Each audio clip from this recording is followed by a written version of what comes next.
एक समय था जब हमारी पृथ्वी पर एक दिन 6 घंटे का होता था। तब हमारी पूरी पृथ्वी लावा के समुद्र से भरी थी और लावा की बड़ी बड़ी सुनामी पृथ्वी पर आया करती थी। शनि ग्रह की तरह हमारी पृथ्वी के चारों ओर एस्टेरॉइड्स की रिंग थी, जहां एक समय कभी हमारी पृथ्वी दहकती आग के गोले में तब्दील हो गई थी, तो वहीं एक समय ऐसा भी था जब बर्फ की चादर में ढके हुए इसने कई युग गुजार दिए।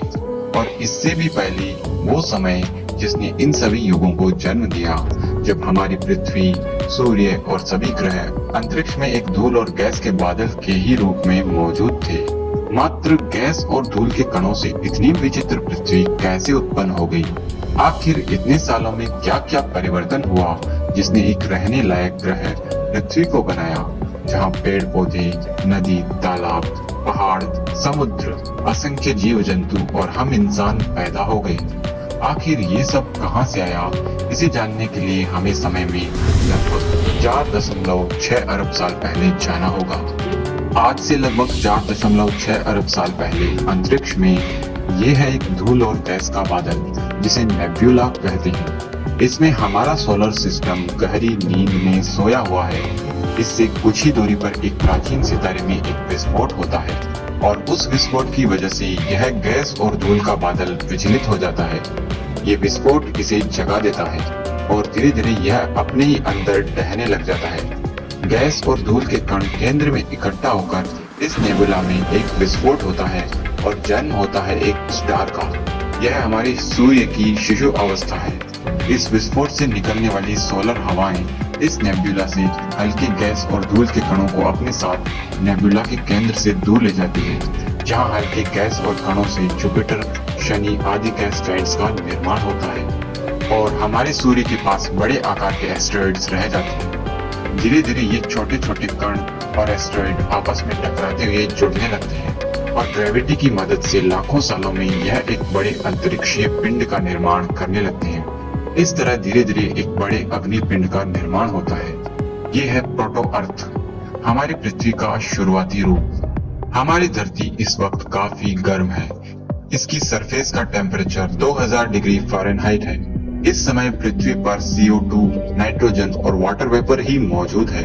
हमारी पृथ्वी पूरी तरह से लावा के समुद्र से सनी हुई है।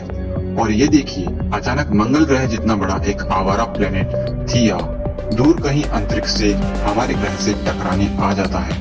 इसके टकराने से धरती का बहुत सा मलबा स्पेस में चला जाता है और इस मलबे से पृथ्वी के चारों ओर एक रिंग का निर्माण होता है। कई सालों में धीरे धीरे ये टुकड़े जुड़कर एक 3000 किलोमीटर चौड़े गोले का निर्माण कर लेते हैं और यहाँ हमारे चांद का जन्म होता है। इस समय चांद हमारी धरती के काफी पास में होता है और इस समय धरती काफी तेजी से घूम रही थी कि एक दिन मात्र 6 घंटे का होता था।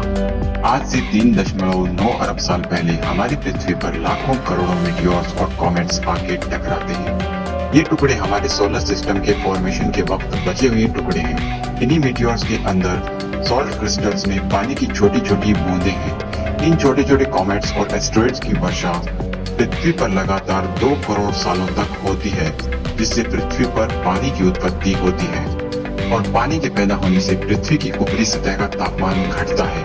70 करोड़ साल बीत जाने के बाद ये है हमारी पृथ्वी, जो फिलहाल पूरी तरह पानी में डूबी हुई है।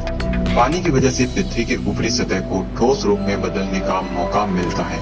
पृथ्वी के वॉल्केनिक एक्टिविटी की वजह से मॉल्टन रॉक्स अपने विस्फोटक रूप में पानी के ऊपर आती है। इस तरह पूरी पृथ्वी पर जगह जगह वॉल्केनोज के विस्फोट से जमीन उभरने लगती है। इस समय हमारी पृथ्वी के एटमॉस्फेयर में ऑक्सीजन नहीं थी। हमारी पृथ्वी पर लाखों एस्टेरॉइड्स की वर्षा होने से उन एस्टेरॉइड्स से पृथ्वी पर जीवन के पनपने लायक मूलभूत पदार्थ आए, जिनसे शुरुआत में समुद्र के अंदर कुछ एक कोशिकीय जीव पनपे। आज से 3.5 अरब साल पहले समुद्र में कुछ कॉम्प्लेक्स लाइफ पैदा हुई। समुद्र की सतह पर प्लांट्स की तरह दिखने वाली ये संरचना हजारों बैक्टीरियाज की कॉलोनी है। ये बैक्टीरिया सूरज के प्रकाश की उपस्थिति में फोटोसिंथेसिस के जरिए पानी और कार्बन डाइऑक्साइड को अपने फूड में कन्वर्ट करते हैं और इस प्रोसेस में ऑक्सीजन को छोड़ते हैं और 2 अरब सालों के विकास क्रम में यह छोटे जीव पूरी पृथ्वी को ऑक्सीजन से भर देते हैं और इस समय हमारा चांद भी पृथ्वी से कुछ दूर चला गया, जिससे अब एक दिन 16 घंटे का है। आज से करीब 1.5 अरब साल पहले हमारी पृथ्वी पर वोल्केनिक एक्टिविटी के सक्रिय होने से सभी आइलैंड्स में मूवमेंट होने लगता है और इस मूवमेंट से धीरे धीरे लगभग 40 करोड़ सालों में छोटे छोटे आइलैंड मिलकर के बड़े बड़े कॉन्टिनेंट्स का निर्माण करने लगते हैं और इस तरह एक सुपर कॉन्टिनेंट का निर्माण होने लगता है। कॉन्टिनेंट्स के आपस में टकराने से पहाड़ बने, समुद्र और पहाड़ों ने मिलकर नदियों को जन्म दिया और अब धीरे धीरे पृथ्वी अपनी असली सूरत में आने लगी। लेकिन अभी भी इस पृथ्वी को हमारे आज के समय की पृथ्वी में तब्दील होने के लिए बहुत मेहनत करनी बाकी थी। अभी पृथ्वी पर डायनासोर्स का आना बाकी था, इंसानों का आगमन होना था, इसके सभी 7 महाद्वीपों का निर्माण होना बाकी था और ये सब होने के लिए इस पृथ्वी को कई अलग अलग दौर से गुजरना पड़ा। कभी हिम युग तो कभी पाषाण युग और कभी दैत्याकार डायनासोरस का युग। तो आखिर ये सब कैसे हुआ? डायनासोरस कहाँ से आए? कैसे डायनासोरस का विनाश हुआ? कैसे महाद्वीपों और सागरों का निर्माण हुआ? और कहाँ से आए हम इंसान? इसे जानेंगे हम किसी अगले एपिसोड में। क्या आप इसे जानने के लिए एक्साइटेड हैं? कमेंट्स में मुझे जरूर बताएं। तो फ्रेंड्स, आज के लिए बस इतना ही। मैं मिलता हूँ आपसे किसी अगले वीडियो में। तब तक के लिए बाय।